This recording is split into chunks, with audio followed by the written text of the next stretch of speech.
शुरुआत करने से पहले बताइए कैसा लग रहा है आपको जब आपने रिजल्ट देखा कि आप एएफओ बन गए हैं।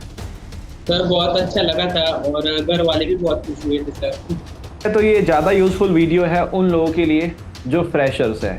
इतना ही कहना चाहूंगा सर कि मेरे बहुत सी मिस्टेक हुए थे कि मैं अंडर कॉन्फिडेंस था सर पिछली बार। क्या लगता है कि ये जो कॉन्फिडेंस लेवल डाउन हो रहा था, नर्वसनेस आ रही थी एग्जाम के टाइम पे, इसको दूर कैसे कर सकता है एक नया बच्चा? लाइफ एंड डेथ सिचुएशन नहीं है ये, तो बहुत फ्री होके जाइए, आपके मार्क्स बहुत अच्छे से बढ़ेंगे। ये वो पर्सन बोल रहा है जिसने वो वाली सिचुएशन एक्सपीरियंस कर ली है। फिर आपका वीडियो देखा था मोटिवेशन वाला, तो मोटिवेशन आना था सर, तुरंत एएफओ का मेंस का कोर्स ले लिया एससीसी का, और उससे मुझे बहुत कंसेप्चुअल क्लियरिटी भी हुई। और मैं कहना चाहूँगा कि सिर्फ एसीसी के बुक भी आपने फॉलो कर दिए, और आपको जो भी एक्स्ट्रा लग रहा है वो उसमें अगर ऐड करते हैं तो मोर देन इनफ है, आपको कहीं पे जाने की जरूरत नहीं सर। लेकिन पैनल बहुत ही सपोर्टिव होता है।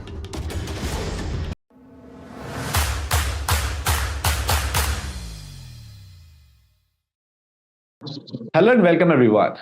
My name is Deepak Vadhva and today we are with the next candidate who have qualified IBPS AFO examination in his second attempt, and he is from Maharashtra.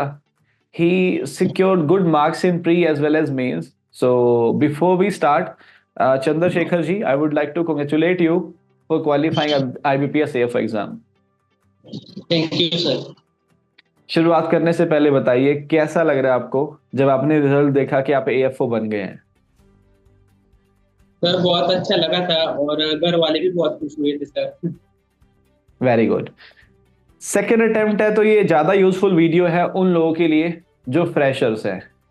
तो मैं जानना चाहता हूं चंद्रशेखर से कि ऐसी क्या मिस्टेक थी या फिर ऐसी क्या वीकनेसेस आपने रियलाइज की जो फर्स्ट अटेम्प्ट के अंदर आपसे हुई और आपने सेकेंड के अंदर उसे इंप्रूव किया। सर मतलब फर्स्ट अटेम्प्ट में मुझे प्रॉब्लम ये हुआ था सर कि मैंने प्री पे मोस्टली फोकस कर दिया था।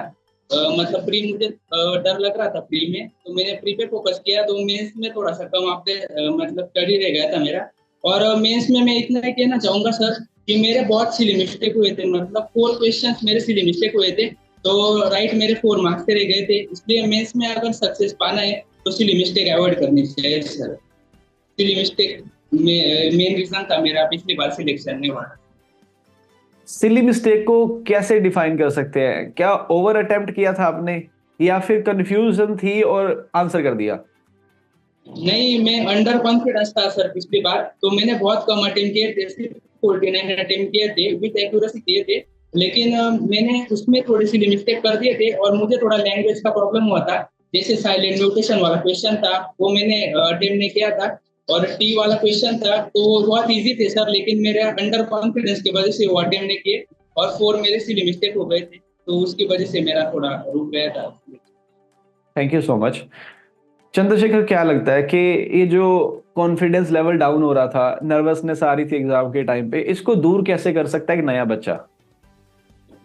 सर मतलब ऐसा कर सकते हैं, क्योंकि मेरा तो कॉन्फिडेंस इसलिए बड़ा, मैं ट्रू कहना चाहता हूँ, क्योंकि ना मेरा पिछले साल स्टेट गवर्नमेंट एग्जाम में भी सिलेक्शन हुआ था एग्रीकल्चर असिस्टेंट से, तो इसलिए मैं इस बार का पेपर फुल फ्री होके देने गया था, तो इसलिए मेरे बहुत मार्क्स बढ़े थे इस बार। तो मैं फ्रेशर्स के लिए इतना कहना चाहूंगा कि बहुत फ्रीली जाइए, और लाइफ एंड डेथ सिचुएशन नहीं है ये, तो बहुत फ्री होके जाइए, आपके मार्क्स बहुत अच्छे से बढ़ेंगे। ये मेरे एक्सपीरियंस से मैं बता रहा हूँ। वेरी गुड, बहुत अच्छा लगा ये वाली बात सुन के। ये वो पर्सन बोल रहा है जिसने वो वाली सिचुएशन एक्सपीरियंस कर ली है, और हमेशा ऐसा कहते हैं कि इंसान को अपनी नहीं दूसरों की गलतियों से सीखना चाहिए। तो किसी का सेकेंड अटेम्प्ट ना हो तो आप चंद्रशेखर की बात को अच्छे से समझ सकते हैं कि लाइफ एंड डेथ सिचुएशन नहीं है। We have so many opportunities, but कोशिश कीजिए अपना 100% दीजिए वहां पे। ओके, आगे मूव करूंगा। मेंस के लिए आपकी अप्रोच क्या रही सेकेंड ईयर के अंदर? कैसे आपने मेंस के लिए प्रिपेयर किया? स्टडी मटेरियल, क्लासेस, टेस्ट या फिर कुछ और? सर मेंस के लिए फर्स्ट अटेम्प्ट में मतलब मैं सिर्फ बुक पढ़ता था अरुण कातियान की, तो वो बुक मैंने कंटिन्यू की, लेकिन रिवीजन इतने प्रॉपर हो नहीं सके मेरे। और मैं एसीसी के मॉक टेस्ट देता था सर, तो एसीसी के मॉक टेस्ट मुझे बहुत अच्छे लगे, उसमें मेरी रैंकिंग थोड़ी कम आती थी पिछली बार, लेकिन मैं उससे मतलब अंडर कॉन्फिडेंस हो जाता था। लेकिन फिर आपका वीडियो देखा था मोटिवेशन वाला, तो मोटिवेशन आ जाता था। और फिर फर्स्ट अटेम्प्ट में मेरा नहीं हुआ, तो मैंने तुरंत एफओ का मेंस का कोर्स ले लिया, एससीसी का। और उससे मुझे बहुत कंसेप्चुअल क्लियरिटी भी हुई। और सर मेरे फिर मेंस के जो भी डाउट थे मुझे, और जो भी मैं सिली मिस्टेक करता था, वो मेरे इस बार बहुत अवॉइड हुए, तो थैंक्स टू एसीसी सर। और एसीसी, और मैं कहना चाहूंगा कि सिर्फ एसीसी के बुक्स भी आपने फॉलो कर दिए, और आपको जो भी एक्स्ट्रा लग रहा है वो उसमें अगर ऐड कर दिया तो मोर देन इनफ है। आपको कहीं पे जाने की जरूरत नहीं सर, ये मोर देन इनफ है सर। एक ही सोर्स यूज कीजिए और उसके मल्टीपल टाइम रिवीजन कीजिए। मैं मेंस के लिए इतना ही कहना चाहूंगा सर। और सिली मिस्टेक सिर्फ अवॉइड कीजिए बस। ठीक है, चंद्रशेखर बार बार सब लोग को वार्न कर रहा है सिली मिस्टेक अवॉइड करनी है। और अच्छी बात यह है कि आप इनके एक्सपीरियंस से सीख सकते हैं ताकि ये गलतियां आप ना करें। चंद्रशेखर, थर्ड स्टेज पे चलेंगे, इंटरव्यू पे। एक्चुअल इंटरव्यू में कैसा एक्सपीरियंस रहा, कहाँ पे था आपका इंटरव्यू, महाराष्ट्र में, और किस तरह के क्वेश्चन आपसे पूछे गए? तो इंटरव्यू में मेरा पुणे में इंटरव्यू था सर। और मेरा पैनल 2 था। तो पैनल 2 की बहुत दहशत थी बाहर कि मतलब वो बहुत ऐसे कम मार्क्स दे रहे हैं ऐसे, तो मैं थोड़ा डर गया था।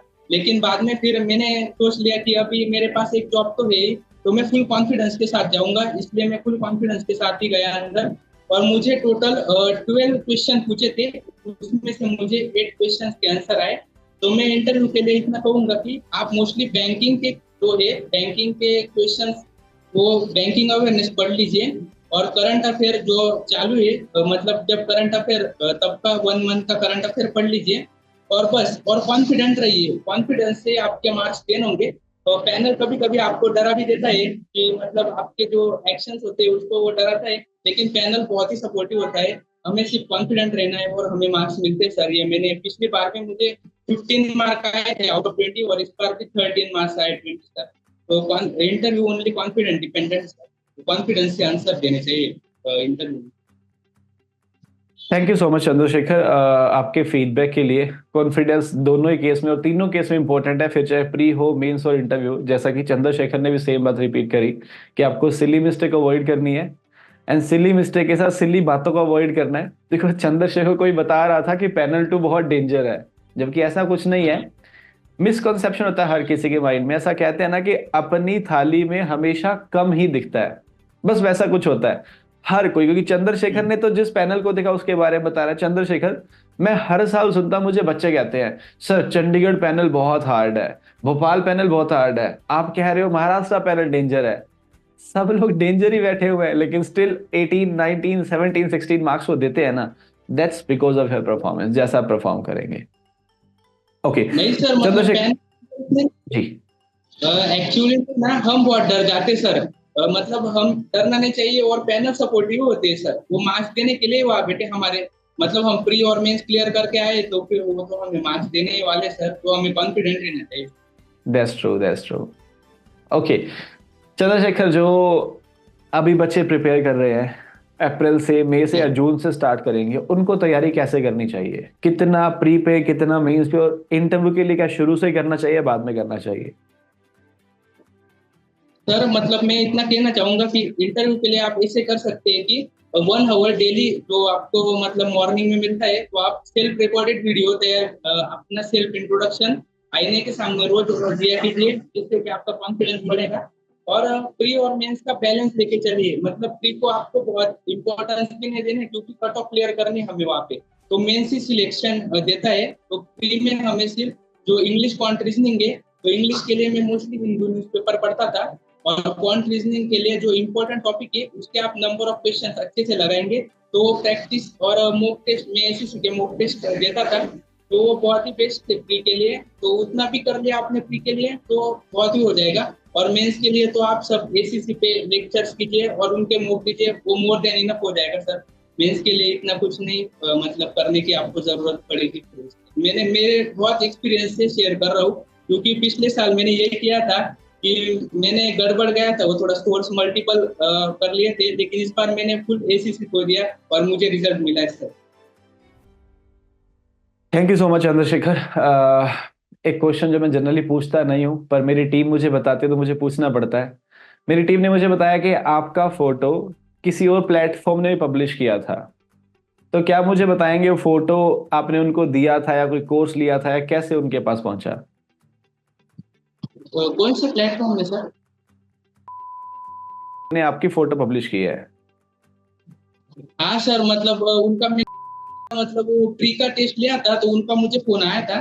तो मुझे उन्होंने बोला था कि मतलब आपने कहाँ से लिया है। तो मैंने क्लियरली बता दिया था कि मैंने यहाँ से कोचिंग लिए, लेकिन कि मैंने टेस्ट लिए थे। तो उन्होंने फिर वो लगा दिया सर। कोई बात नहीं, दैट्स फाइन। मतलब ओनली आपने उनका प्री का टेस्ट लिया, लेकिन स्टिल फाइनल सिलेक्शन के अंदर प्री तो क्वालिफाइंग नेचर क्या है, उन्होंने आपका फोटो लगा दिया।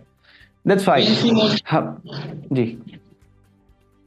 मेंस ही मोस्टली सक्सेस, मतलब सक्सेस देने के लिए मेंस ही इम्पोर्टेंट होता है सर। तो यही बताना चाहूंगा मैं। थैंक और यू सो प्री मच। वो मतलब प्री सिर्फ क्वालिफाइंग रहता है सर, तो उस पर हमें इतना मतलब ये नहीं देना। एग्जैक्टली और उन्होंने उसे पब्लिश किया मेंस चैनल के ऊपर, प्री चैनल पे नहीं, मेंस पे, जहां पे एग्रीकल्चर के रिजल्ट्स वो शो कर रहे हैं। एग्रीकल्चर तो आपने लिया ही नहीं था। दैट्स फाइन, कोई इशू नहीं है। Thank you so much and thank you so much for your time. अब लास्ट में जाते जाते एक मैसेज आपको देना चाहूंगा, वो ये कि जिस तरह से आपने 2 साल मेहनत करके 2 साल में 2 एग्जाम क्वालिफाई किए हैं, अब जब जॉब ज्वाइन करोगे तो महाराष्ट्र के फार्मर्स या फिर जहां भी आप जाएंगे उन फार्मर्स की लाइफ को बेटर बनाने के लिए उतना ही हार्डवर्क करते रहिएगा। Yes sir. एग्रीकल्चर को हम जैसे लोग की जरूरत है। Yes sir. राइट।